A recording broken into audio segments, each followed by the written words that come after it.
My dad called me the useless daughter in front of everyone at Thanksgiving.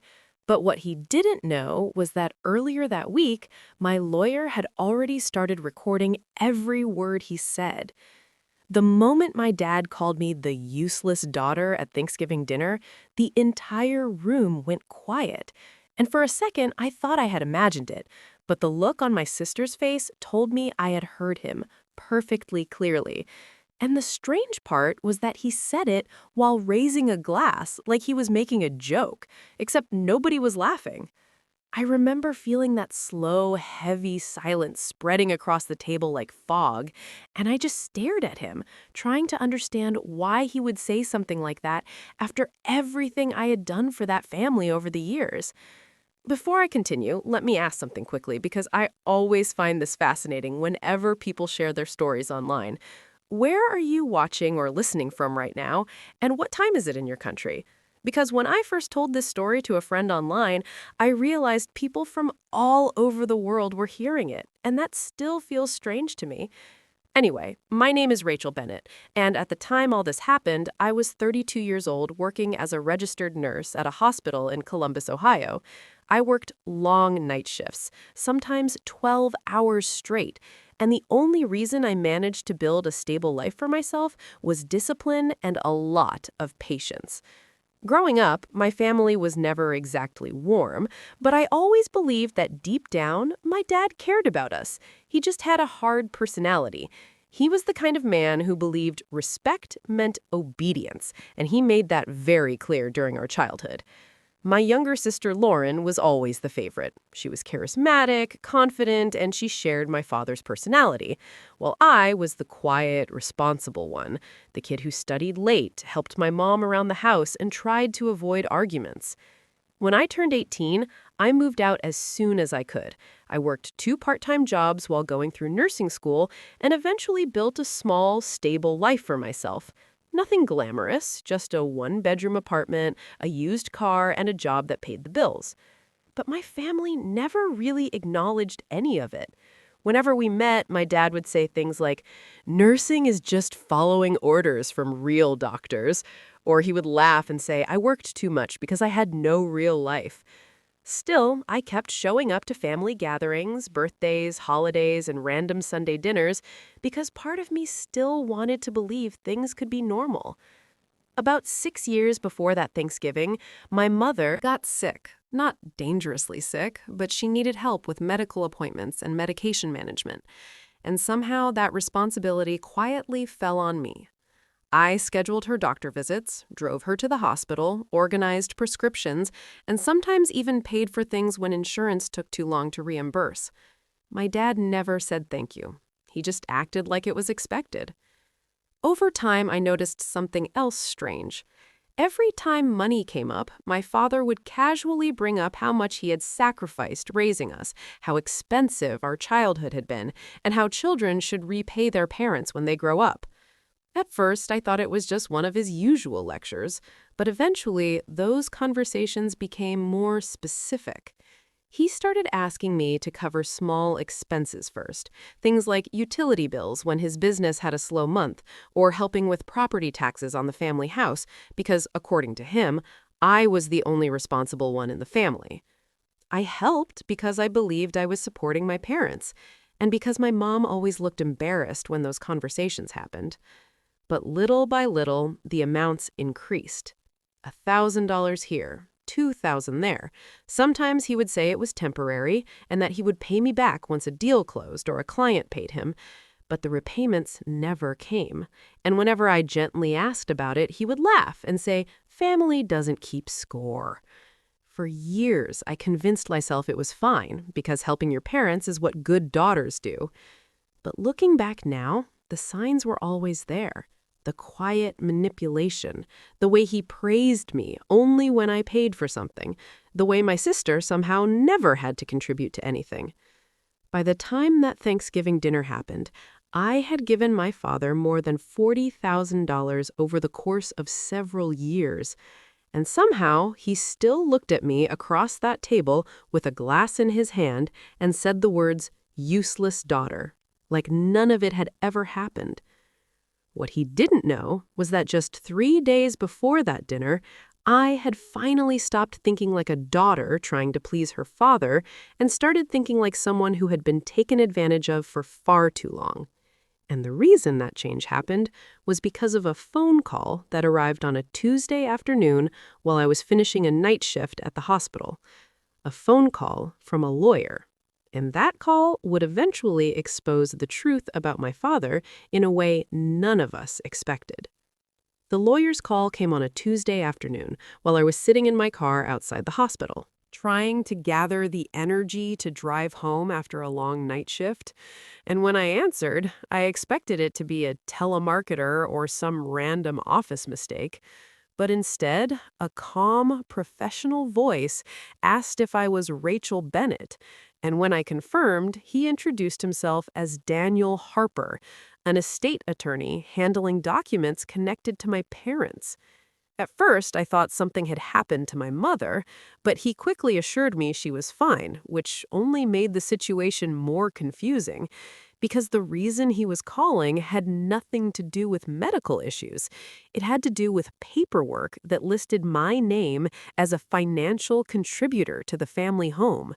That sentence alone made my stomach twist, because while I had helped my parents many times, I had never signed anything related to their house. And when I told him that, he paused for a moment in that careful, professional way lawyers have, before explaining that according to documents filed 2 years earlier, I had agreed to financially support property tax obligations connected to the home. Except I had never agreed to that. At first, I thought maybe it was a misunderstanding. Maybe my father had simply listed me informally somewhere. But when the lawyer emailed me copies of the paperwork, my hands started shaking because my name was there on the document, and next to it was a signature that looked very close to mine but wasn't actually mine. Someone had forged my signature.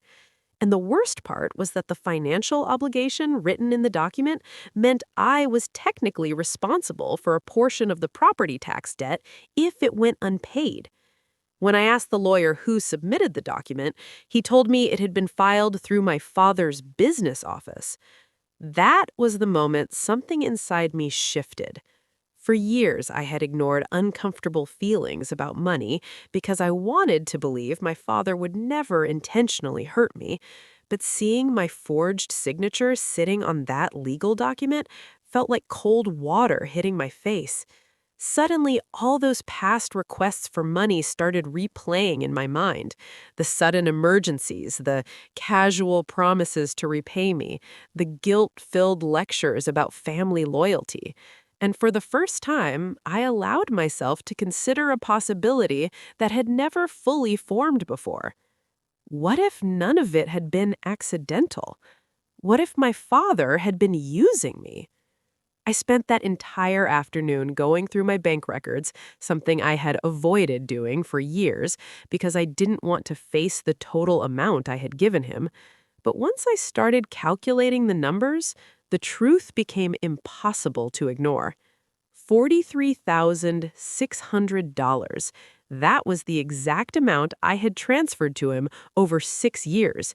And that number didn't even included smaller cash payments or things I had purchased directly, like appliances or medical bills.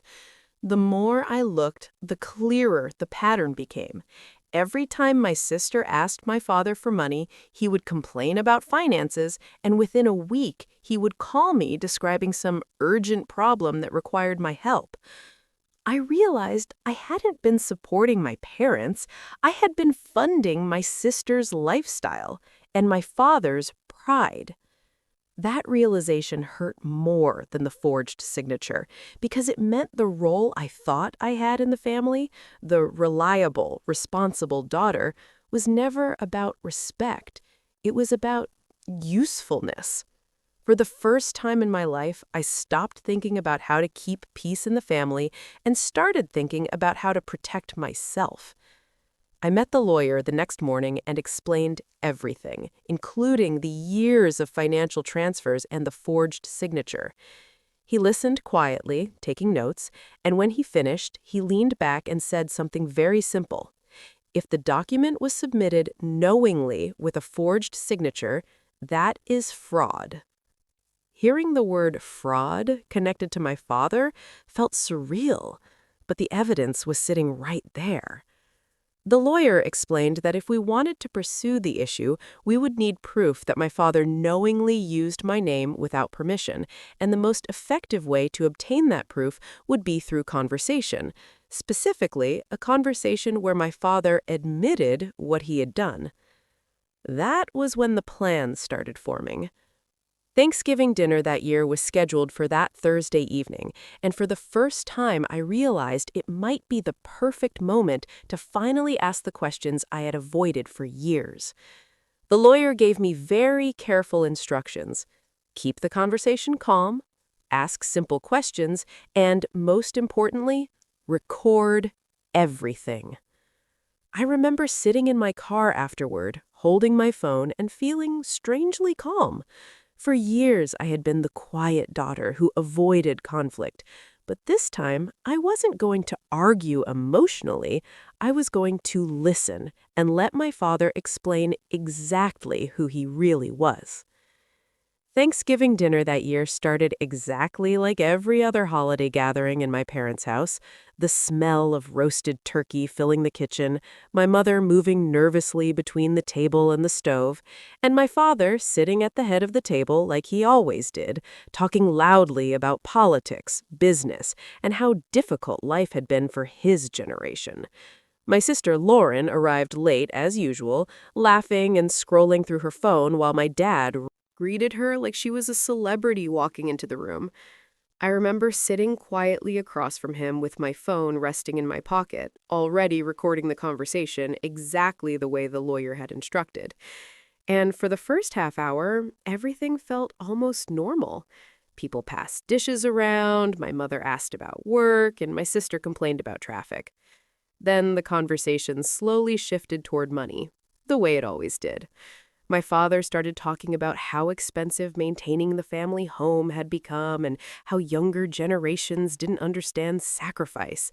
He looked directly at me while saying it, and I felt that familiar pressure building in the room, like he was preparing to ask for another favor. That was when I decided to start asking questions. I kept my voice calm and casual and asked him something simple. Dad, why did the estate lawyer contact me about property tax documents last week? The reaction was immediate. His fork paused halfway to his mouth, and for a brief second, something flashed across his face before he forced a laugh and said it was probably some paperwork confusion. I nodded slowly, like I believed him, and then asked another question. Because the document had my signature on it, and I don't remember signing anything about the house. The table went quiet. My sister looked up from her phone, and my mother stopped moving completely.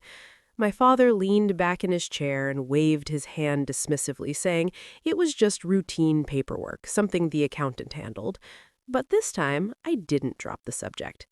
I asked him directly if he had submitted the document using my name. His expression hardened instantly. And that was when he said the sentence that changed everything. He looked at me across the table with open irritation and said, Rachel, you live alone. You have no family of your own, and all you do is work. The least you can do is help the people who raised you instead of questioning everything like some kind of accountant. Then he laughed and raised his glass before adding loudly, This is exactly why you're the useless daughter. The words hung in the air like smoke. For years, that sentence would have broken me, but this time, something strange happened. I felt calm, because in that moment, he had just admitted exactly what I needed him to admit. I asked one final question, quietly. So you did use my name on the document? He rolled his eyes and said, Of course I did, because someone in this family has to take responsibility. My sister started laughing awkwardly, like it was some harmless family argument, but my mother looked pale, like she finally understood what was happening. I slowly reached into my pocket and placed my phone on the table. The recording timer was still running. Dad, I said calmly, you just admitted to submitting a legal document using my forged signature. The room went silent in a way I had never experienced before. My father stared at the phone and then at me as if he was seeing a completely different person sitting across from him. That was when the front door opened and two people stepped into the dining room. One of them was Daniel Harper, the lawyer who had called me earlier that week. The other was an investigator from the county office. And suddenly, the man who had spent his entire life controlling every conversation in that house had absolutely nothing left to say. The moment the investigator introduced himself, the atmosphere in the room shifted from uncomfortable family tension to something far more serious. And my father, who had always been the loudest, most confident person in any room, suddenly looked like someone who had stepped into a situation he didn't fully understand. The lawyer calmly explained that the conversation we had just recorded was part of an ongoing review of property tax filings connected to the house, and that the admission my father had just made would likely become evidence in a fraud investigation. My sister immediately started asking what was going on, while my mother looked like she might faint. But my father sat there, staring at the table with his jaw tight, like he was trying to calculate a way out of the situation. The investigator asked him a few straightforward questions about the document, when it had been filed, who prepared it, and whether he had written my name himself. For the first time in my life, I watched my father struggle to control a conversation. He tried to laugh it off at first, saying families share responsibilities and paperwork mistakes happen all the time. But the investigator calmly explained that signing someone else's name on a legal, financial document without their permission is not a paperwork mistake. It is fraud. The word landed heavily in the room. My sister stopped talking completely, and my mother began quietly crying at the end of the table. The investigator didn't arrest my father that night because cases like that usually move through documentation and formal interviews first. But the process, that investigation that began that evening, changed everything. Within 2 months, the county confirmed that the document submitted with my forged signature had been used to delay certain property tax obligations, which meant my father had essentially attempted to shift legal financial responsibility onto me without my knowledge. The investigation uncovered something else as well. Several payments I had transferred to my father over the years had been deposited directly into accounts connected to my sister's personal expenses, including rent and credit card balances. In other words, the pattern I had suspected was exactly what had been happening. My father wasn't struggling financially the way he always claimed. He had simply decided that I was the most reliable source of money in the family.